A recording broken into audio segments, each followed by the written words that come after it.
Welcome to the One Year Bible, January 13. The Old Testament reading, Genesis chapter 28, verse 1 through chapter 29, verse 35. So Isaac called for Jacob, blessed him, and said, "You must not marry any of these Canaanite women. Instead, go at once to Padan Aram, to the house of your grandfather Bethuel, and marry one of your uncle Laban's daughters. May God Almighty bless you and give you many children, and may your descendants multiply and become many nations. May God pass on to you and your descendants the blessings He promised to Abraham. May you own this land where you are now living as a foreigner, for God gave this land to Abraham." So Isaac sent Jacob away, and he went to Padan Aram to stay with his uncle Laban, his mother's brother, the son of Bethuel the Aramean. Esau knew that his father Isaac had blessed Jacob and sent him to Padan Aram to find a wife, and that he had warned Jacob, "You must not marry a Canaanite woman." He also knew that Jacob had obeyed his parents and gone to Padan Aram. It was now very clear to Esau that his father did not like the local Canaanite women. So Esau visited his uncle Ishmael's family and married one of Ishmael's daughters, in addition to the wives he already had. His new wife's name was Mahalath, and she was the sister of Nebaioth and the daughter of Ishmael, Abraham's son.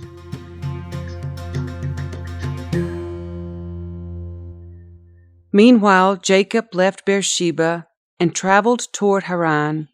At sundown, he arrived at a good place to set up camp and stopped there for the night.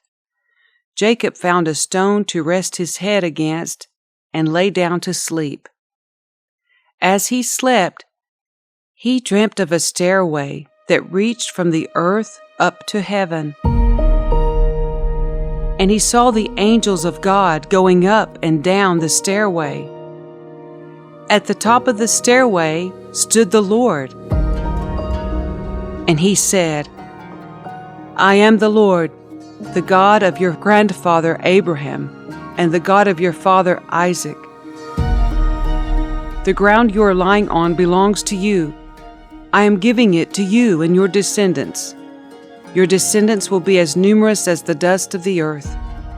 They will spread out in all directions, to the west and the east, to the north and the south, and all the families of the earth will be blessed through you and your descendants. What's more, I am with you and will protect you wherever you go. One day I will bring you back to this land. I will not leave you until I have finished giving you everything I have promised you." Then Jacob woke from his sleep and said, "Surely the Lord is in this place, and I wasn't even aware of it." But he was also afraid and said, "What an awesome place this is! It is none other than the house of God, the very gateway to heaven."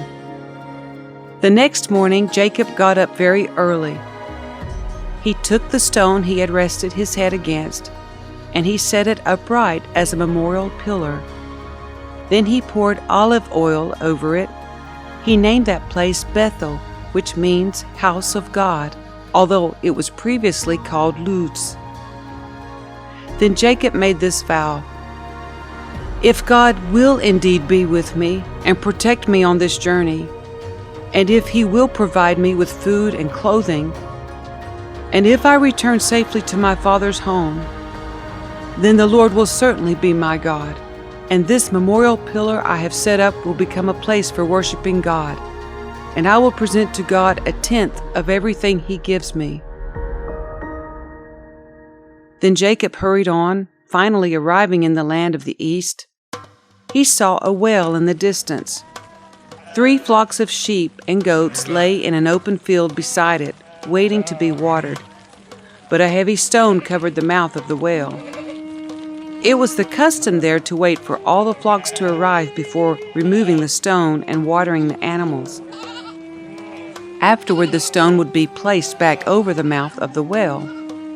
Jacob went over to the shepherds and asked, "Where are you from, my friends?" "We are from Haran," they answered.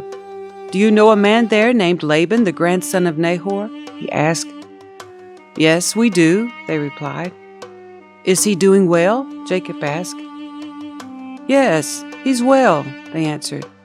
"Look, here comes his daughter Rachel with the flock now." Jacob said, "Look, it's still broad daylight, too early to round up the animals.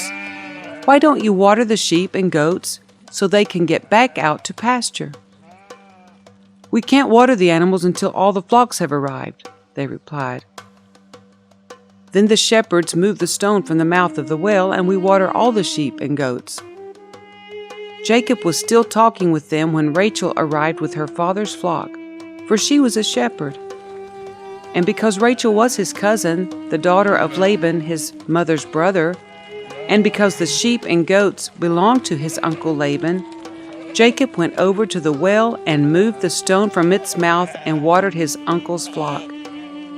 Then Jacob kissed Rachel, and he wept aloud. He explained to Rachel that he was her cousin on her father's side, the son of her aunt Rebekah. So Rachel quickly ran and told her father Laban.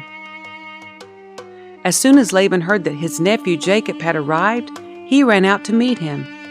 He embraced and kissed him and brought him home. When Jacob had told him his story, Laban exclaimed, "You really are my own flesh and blood." After Jacob had stayed with Laban for about a month, Laban said to him, "You shouldn't work for me without pay, just because we are relatives. Tell me how much your wages should be." Now Laban had 2 daughters. The older daughter was named Leah, and the younger one was Rachel. There was no sparkle in Leah's eyes, but Rachel had a beautiful figure and a lovely face. Since Jacob was in love with Rachel, he told her father, "I'll work for you for 7 years if you'll give me Rachel, your younger daughter, as my wife." "Agreed," Laban replied. "I'd rather give her to you than to anyone else. Stay and work with me." So Jacob worked 7 years to pay for Rachel, but his love for her was so strong that it seemed to him but a few days. Finally, the time came for him to marry her. "I have fulfilled my agreement," Jacob said to Laban. "Now give me my wife so I can sleep with her." So Laban invited everyone in the neighborhood and prepared a wedding feast. But that night, when it was dark, Laban took Leah to Jacob, and he slept with her. Laban had given Leah a servant Zilpah to be her maid. But when Jacob woke up in the morning, it was Leah. "What have you done to me?" Jacob raged at Laban. "I worked 7 years for Rachel. Why have you tricked me?" "It's not our custom here to marry off a younger daughter ahead of the firstborn," Laban replied. "But wait until the bridal week is over, then we'll give you Rachel too, provided you promise to work another 7 years for me." So Jacob agreed to work 7 more years. A week after Jacob had married Leah, Laban gave him Rachel too. Laban gave Rachel a servant Bilhah to be her maid. So Jacob slept with Rachel too, and he loved her much more than Leah. He then stayed and worked for Laban the additional 7 years. When the Lord saw that Leah was unloved, he enabled her to have children, but Rachel could not conceive. So Leah became pregnant and gave birth to a son. She named him Reuben, for she said, "The Lord has noticed my misery, and now my husband will love me." She soon became pregnant again and gave birth to another son. She named him Simeon, for she said, "The Lord heard that I was unloved, and has given me another son." Then she became pregnant a 3rd time and gave birth to another son. He was named Levi, for she said, "Surely this time my husband will feel affection for me, since I have given him 3 sons." Once again, Leah became pregnant and gave birth to another son. She named him Judah, for she said, "Now I will praise the Lord. and then she stopped having children.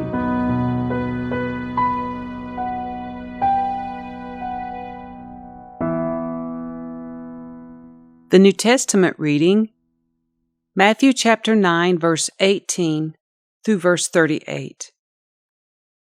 As Jesus was saying this, the leader of a synagogue came and knelt before him. "My daughter has just died," he said, "but you can bring her back to life again if you just come and lay your hand on her." So Jesus and his disciples got up and went with him. Just then, a woman who had suffered for 12 years with constant bleeding came up behind him. She touched the fringe of his robe, for she thought, "If I can just touch his robe, I will be healed." Jesus turned around, and when he saw her, he said, "Daughter, be encouraged. Your faith has made you well." And the woman was healed at that moment. When Jesus arrived at the official's home, he saw the noisy crowd and heard the funeral music. "Get out," he told them. "The girl isn't dead. She's only asleep." But the crowd laughed at him. After the crowd was put outside, however, Jesus went in and took the girl by the hand, and she stood up. The report of this miracle swept through the entire countryside. After Jesus left the girl's home, 2 blind men followed along behind him, shouting, "Son of David, have mercy on us."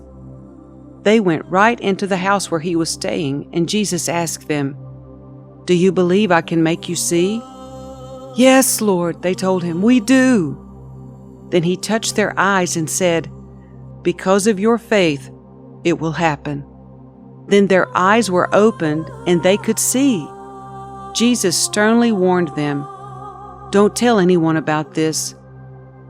But instead they went out and spread his fame all over the region. When they left, a demon-possessed man who couldn't speak was brought to Jesus. So Jesus cast out the demon, and then the man began to speak. The crowds were amazed. "Nothing like this has ever happened in Israel," they exclaimed. But the Pharisees said, "He can cast out demons because he is empowered by the prince of demons." Jesus traveled through all the towns and villages of that area, teaching in the synagogues and announcing the good news about the kingdom, and he healed every kind of disease and illness.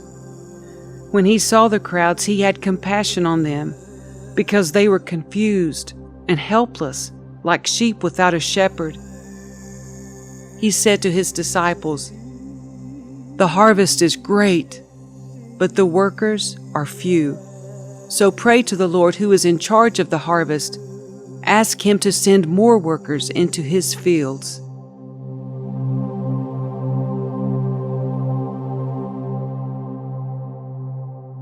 Psalm 11, verses 1 through 7.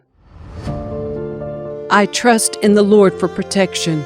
So why do you say to me, "Fly like a bird to the mountains for safety"? The wicked are stringing their bows and fitting their arrows on the bowstrings. They shoot from the shadows at those whose hearts are right. The foundations of law and order have collapsed. What can the righteous do? But the Lord is in his holy temple. The Lord still rules from heaven. He watches everyone closely, examining every person on earth. The Lord examines both the righteous and the wicked.